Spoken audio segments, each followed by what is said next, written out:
اعوذ باللہ من الشیطان الرجیم بسم اللہ الرحمن الرحیم۔ شروع اللہ کے نام سے جو بڑا مہربان نہایت رحم والا۔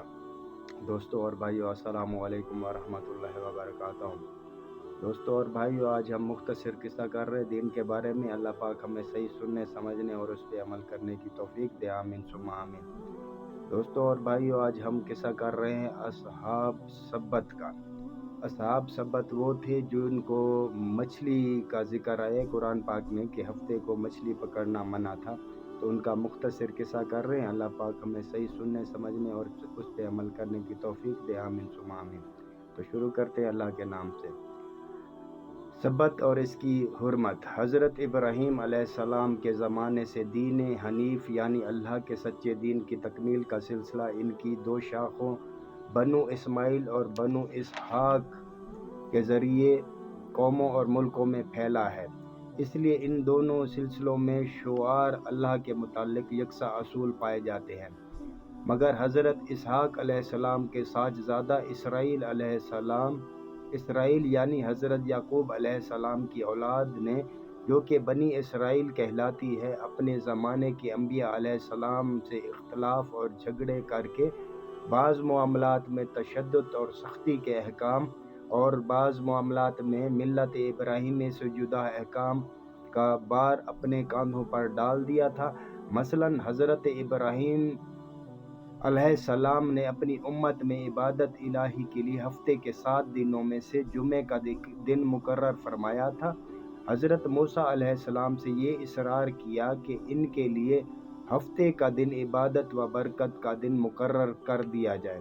حضرت موسیٰ علیہ السلام نے پہلے تو ان کو ہدایت فرمائی کہ وہ اپنے غلط اصرار سے باز آ جائے اور ملت ابراہیمی کے امتیاز کو، جو اللہ برتر کے نزدیک پسندیدہ و مقبول ہے، ہاتھ سے ضائع نہ ہونے دیں۔ لیکن جب ان کا اصرار حد سے متجاوز ہو گیا تو وحی الہی نے حضرت موسیٰ علیہ السلام کو یہ اطلاع دی کہ جمعے کے دن واپس لے کر ان کے مطالبے کو منظور کرتے ہوئے ان کے لیے ہفتے کو جمعے کا قائم مقام بنائے دیتا ہے۔ لہٰذا اب آپ ان کو مطلع کر دیں کہ وہ اپنے اس مطلوبہ دن کی عظمت کا پاس و لحاظ کریں اور اس کی حرمت کو قائم رکھیں۔ ہم اس دن میں اس لیے خرید و فروخت اور زراعت و تجارت اور شکار کو حرام کرتے اور اس کو صرف عبادت کے لیے مخصوص کیے دیتے ہیں۔ واقعے کی تفصیل۔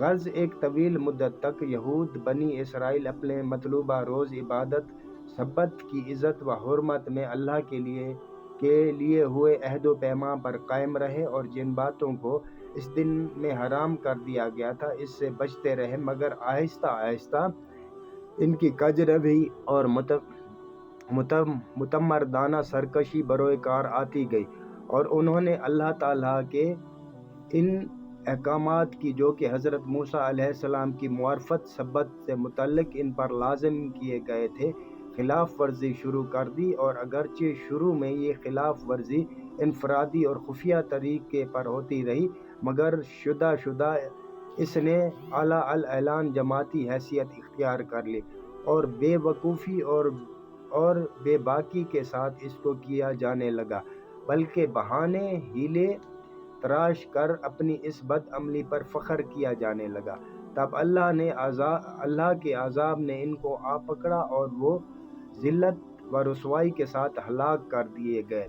اس جمال کی تفصیل یہ ہے کہ حضرت موسیٰ علیہ السلام کے عہد مبارک سے عرصہ دراز کے بعد بنی اسرائیل کی ایک جماعت بحر کلزم کے کنارے آباد ہو گئی تھی۔ جو یہ لوگ ساحل کے باشندے تھے، اس لیے مچھلی ان کا قدرتی شکار تھا اور اس کو بہت محبوب مشغلہ سمجھتے تھے اور اس کی خرید و فروخت کا کاروبار کرتے تھے۔ یہ لوگ ہفتے کے 6 دن مچھلی کا شکار کھیلتے اور سبت کا روز عبادت الہی میں صرف کرتے۔ اس لیے مچھلیاں چھٹے روز جان بچانے کی خاطر پانی کی تہہ میں پوشیدہ رہتی اور سبت کے روز پانی کی سطح پر تیرتی نظر آتی تھیں۔ تو یہ ہے تعین مقام۔ جس بستی پر یہ حادثہ گزرا اس کا نام کیا ہے؟ حضرت عبداللہ بن عباس رضی اللہ تعالی عنہ یہ منقول ہے کہ اس بستی کا نام ایلا تھا اور یہ بحر کلزم کے ساحل پر واقع تھی۔ عرب جغرافیہ داں کہتے ہیں کہ جب کوئی شخص طور سینا سے گزر کر مصر کو روانہ ہو تو طور سینا کی جانب سہل بحر پر یہ بستی ملتی ہے، یا یوں کہہ لیجئے کہ مصر کا باشندہ اگر مکہ کا سفر کرے تو راہ میں یہ شہر پڑتا ہے۔